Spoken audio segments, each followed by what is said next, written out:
Астана футбол клубы кешегі кеште жанкүйерлерін тағы бір қуантты. Өз алаңында жерлестеріміз топтық кезеңде көш бастап тұрған португалиялық Бенфика командасымен кездесіп, есесін жібермей 2-2 есебімен тең түсті.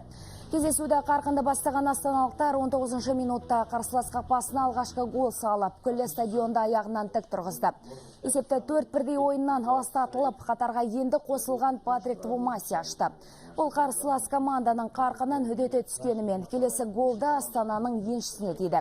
Бұл допты Марин Аничич соққан еді. Мұнда есептен кейін жанкүйерлер жеңістің уысқа түскеніне сенгендей болды. Алайда бенфикалықтар көп ұзамай 39 минутта таблодағы есепті теңестірді. Өкінішке орай ойынның соңына дейін жергілікті құрама алға озып шыға алмады. Дегенмен өз алаңында еш жеңіліп көрмеген астаналықтар үшін бұл да жеңіспен тең. Құраманың бас жаттықтырушысы Саймир Стойлов болса, бұл кездесуді осы кезеңдегі ең үздік ойын деп бағалады. Мы играли на самой высокой уровне. Даже, я думаю, больше наших возможностей. Забили очень хорошие голы. Сделали все, что нужно.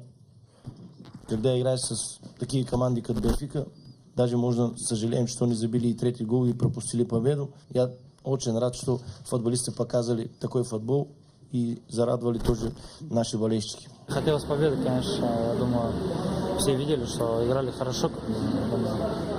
Чуть-чуть не хватило, конечно. Обидно.